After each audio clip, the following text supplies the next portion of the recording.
Bonjour à tous et bienvenue sur Jurassic Hack. Aujourd'hui, on s'attaque à une machine Hack the Box nommée BIP. Il s'agit d'une machine basée sur Linux, très simple à résoudre.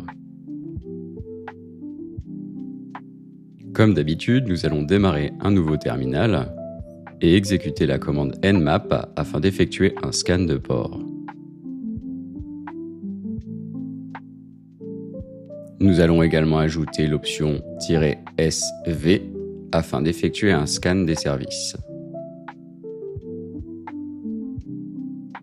Le résultat offert par nmap montre un grand nombre de ports ouverts sur la machine, mais pour commencer, nous allons analyser les ports web. Ici, on peut voir le port 80, le port 443 et éventuellement le port 10 000.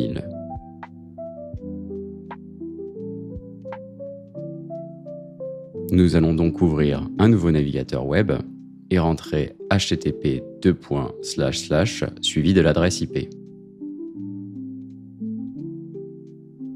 Ici, nous pouvons constater que le serveur web nous redirige vers le port 443 HTTPS. Cependant, il semble qu'il y ait une erreur générée par notre navigateur.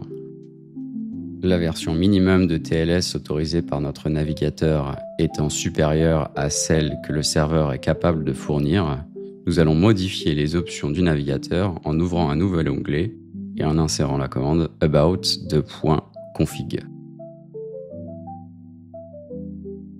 Par la suite, nous allons chercher security.tls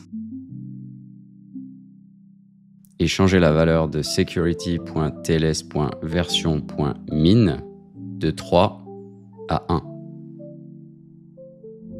Une fois que c'est fait, nous pouvons actualiser la page. Cliquez sur Advanced et cliquez sur Accept the Risk and Continue. Ici, le serveur semble exposer l'application Elastix. Nous allons donc retourner sur un terminal et effectuer la commande search exploit suivie de Elastix.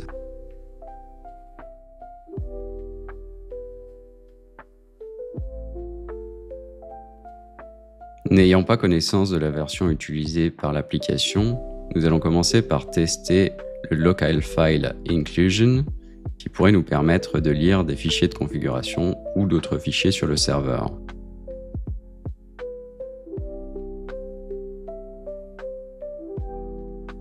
Dans un premier temps, nous allons tenter de localiser le fichier d'exploitation sur notre machine.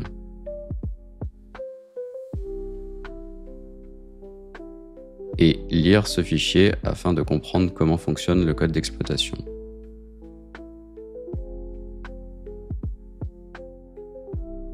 Il s'agit d'une pièce de code développée en Perl qui envoie une simple requête HTTP vers le serveur.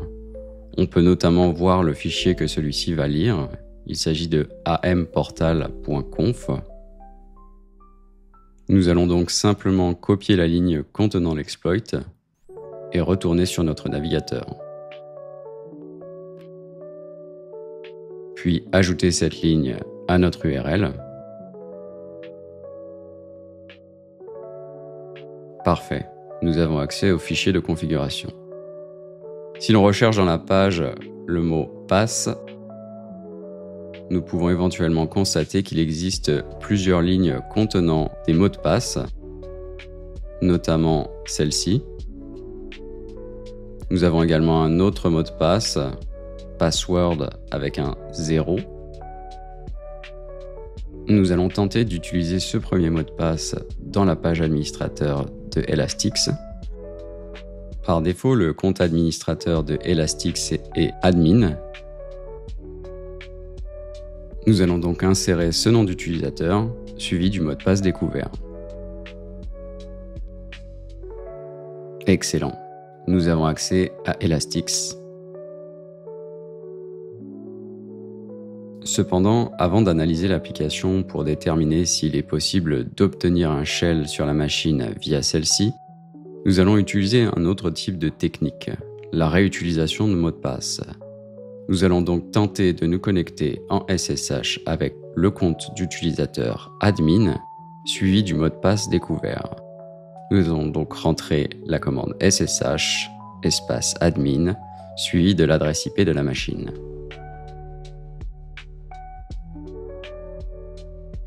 Similaire au problème TLS rencontré précédemment, le serveur SSH semble relativement ancien. Notre client SSH n'autorise donc pas certaines suites cryptographiques désuètes. Nous allons donc forcer l'une d'entre elles en utilisant l'option "-o", puis sélectionner la première de la liste en indiquant le paramètre kex algorithm.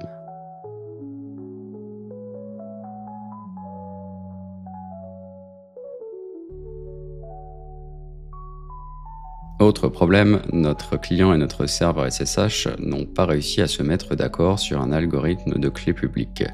Nous allons donc en spécifier un, toujours avec la commande "-o", suivi du paramètre hostkey algorithm. Puis nous allons sélectionner SSH-RSA.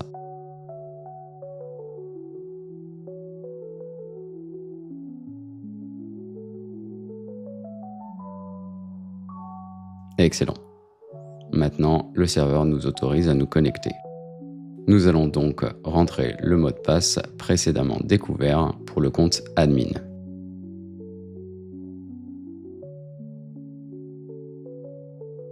Malheureusement pour nous, le mot de passe ne semble pas fonctionner. Cependant, nous connaissons un autre compte sur la machine. Il s'agit du compte root. Nous allons donc essayer de nous connecter via ce compte avec le même mot de passe. Excellent. Il semble qu'il y ait une réutilisation de mot de passe entre le compte admin et le compte root. Nous allons donc pouvoir aller lire le flag root via la commande cat/root/root.txt, puis localiser par la suite le flag utilisateur localisé dans le répertoire home. Ici, nous allons faire un ls-la pour afficher les utilisateurs présents dans le répertoire home. Puis nous allons afficher le user.txt.